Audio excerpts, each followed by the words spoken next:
Paulo Augusto Farina, na sua opinião de ambientalista, como deveria ser um bom plano de arborização pública para a Rolândia?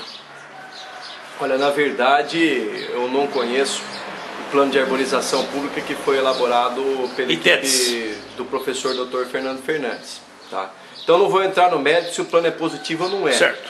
O que nós estamos notando em Rolândia é que falta vontade política para fazer a arborização pública rolandense acontecer. E já há algum tempo, né? E já há algum tempo. Nós notamos que existe sim um grande comércio de lenha, né, um verdadeiro mercado negro de árvores da arborização pública de Rolândia. Nos últimos 5 anos, Rolândia seguramente perdeu mais de 1000 exemplares de árvores, né, e que infelizmente não estão sendo repostas. Ou seja, o problema não é se o plano é bom ou ruim. O problema é que nós não temos na prefeitura um secretário que esteja de fato comprometido em fazer a arborização pública de Rolândia acontecer. E para que ela aconteça, é necessário que todos esses moradores que cortaram árvores e que assinaram termos de compromisso junto à Secretaria de Meio Ambiente cumpram esses termos sob pena de multa, como está previsto no Código Ambiental do município. Mas para isso, nós vamos precisar equipar a Secretaria de Meio Ambiente. Nós vamos ter que ter lá um fiscal contratado por concurso público, com estabilidade no emprego e, quem sabe, uma cidade de mais de 60 mil habitantes, 22ª em arrecadação no Paraná, merece também ter um engenheiro florestal nos quadros da secretaria, que poderia, no caso, fazer o diagnóstico periódico das árvores da arborização pública de Rolândia, avaliando quais devem ser abatidas, quais devem ser substituídas e também prestando assessorias aos pequenos e médios agricultores que precisam recompor suas florestas e suas reservas legais. Então nós conseguiríamos, Farina, com o engenheiro florestal, atendermos os pequenos proprietários rurais e a arborização pública na zona urbana do município. Mas, Paulo Augusto, a princípio nós temos aí centenas e centenas de falhas. Como que você resolveria isso? Bom, no caso, em regime de urgência, fazer o que nós já fizemos lá no começo do mandato do Johnny Lemon. Não, no primeiro mandato. No primeiro mandato do Johnny Lemon, né? Logo no começo de sua gestão, da sua primeira gestão. Montar uma equipe, né, de servidores, no caso da minha época era o Pelego, né, e o Luizão assessorando, uma Kombi com mudas, e onde se encontrar falhas, imediatamente plantando essas árvores. Agindo desse jeito resolve. Com certeza. Porque não pode perder tempo. Não pode perder tempo. Uma árvore para produzir uma quantidade boa de sombra e oxigênio e diminuir a temperatura do entorno demora quantos anos? Dependendo da espécie, mas Quantos vamos colocar em média aí de 5 a 10 anos. Então, né? cada dia perdido é um dia a mais que nós vamos estar no encalço desses 5 anos aí, que é o período que a árvore produz sombra, oxigênio e diminui então a temperatura. Lógico, isso vai variar de acordo com a espécie. E a administração do senhor Johnny Lemon então já perdeu aí no mínimo 5 anos. Sim. 4 anos no primeiro mandato. Foi 5 anos de holocausto vegetal, praticamente sem ação, né? Com exceção do primeiro ano de governo, onde eu e o Pelego plantamos aproximadamente 700 árvores em vários pontos da cidade, nada mais foi feito, infelizmente. Paulo Augusto, eu tenho uma pergunta agora que é bem polêmica. Eu sinto no ar que existe um plano diabólico para acabar com as cibipirunas de Rolândia. Eu estou achando que a vontade que tem um pessoal aí que tem vontade de acabar com as cibipirunas.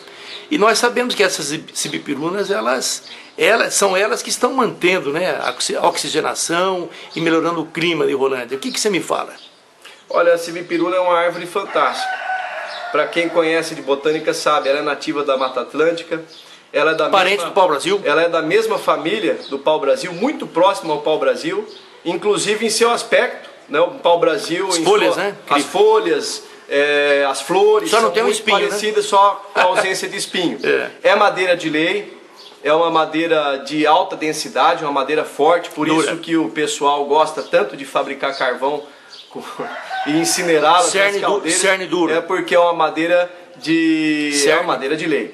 Muito bem. Ela é uma madeira que tem uma expectativa de vida longa, Um exemplar de sibipiruna pode chegar a 110 anos de idade.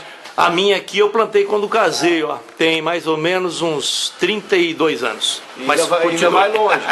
Ainda vai longe. Em condições ótimas, ela pode durar muito tempo. O que diminui a expectativa de vida são as podas, né? Sibipirunas plantadas em locais onde há rede elétrica. Então, nós acreditamos que a sibipiruna deve ser mantida em locais onde não há rede elétrica, em praças públicas, por ser uma árvore extremamente ornamental, com efeitos benéficos para todo o meio ambiente urbano, não é verdade? Então a gente Paulo Augusto, eu agradeço muito a sua opinião, o seu parecer. Maravilha, precisamos. E pedimos a Deus que a atual administração e as próximas cuidem melhor do meio ambiente, não é verdade? Precisamos, né, Farina? Temos uma cidade com vários fundos de vale urbanos completamente abandonados. Você sempre fala da questão do Vale Verde. Temos ali a questão do Jardim Cidade Verde, né, que graças a Deus, por uma ação da natureza, não é ação de nenhum prefeito, né, a natureza mesmo se encarregou de recuperar aquela área, devido à presença de grande número de nascentes alagados lá na região. Mas nós temos aí áreas importantes, como o próprio Parque Ecológico São Fernando, onde há uma espécie, uma área muito grande, onde você pode colocar inúmeras espécies. Falando em São Fernando, atearam fogo na muda que você plantou lá de figueira, viu? Mas graças a Deus ela é resistente e a gente passou lá. Mas continua. Então, São Fernando? Voltando, São Fernando, você pode plantar lá seguramente mais de 1000 árvores nativas das mais diversas espécies.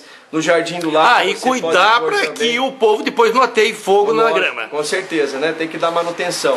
No Jardim do Lago também você tem uma área onde você pode fazer uma arborização maravilhosa.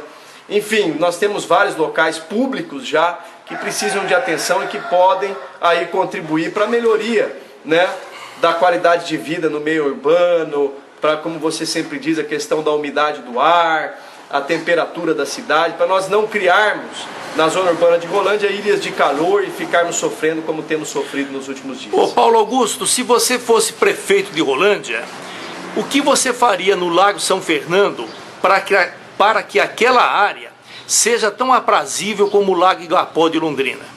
Olha, inicialmente você percebe que o São Fernando é praticamente um deserto verde, né?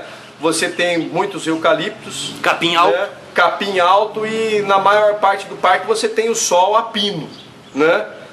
Ardendo na cabeça das pessoas que estão lá pescando, se divertindo ou mesmo caminhando. Então, para você ter um parque agradável, você tem que ter arborização, né? E arborização de qualidade. Você tem que ter sombra, onde as famílias vão poder sentar, né? Caminhar em um local agradável, com umidade, com temperatura amena, né? Não como está lá hoje, uma verdadeira ilha de calor, um verdadeiro deserto. Muito lixo, né? mato alto, enfim. E eu penso também, Paulo Augusto, que o atual prefeito, ou que seja o futuro, devia levar eventos para um local como aquele. Primeiro terminar a urbanização, né? Manter aquilo, a grama sempre paradinha, as pistas de Cooper bem cuidadas. E eventos, né? Eventos culturais, música. Artísticos. Não é verdade? Justamente. Porque tem um aspecto turístico além do ambiental, não é verdade? Sem dúvida nenhuma. E o nosso lago está numa posição muito melhor do que a do Igapó. E sem contar... ele é visível, né? Um cartão de visita para todo mundo que passa ali. E sem contar que é nascente do Ribeirão Cafezal, né? Uma das nascentes. Então é um manancial de abastecimento público, né? Então nós temos que cuidar muito bem dele. Muito obrigado, hein? Disponha. Obrigado você.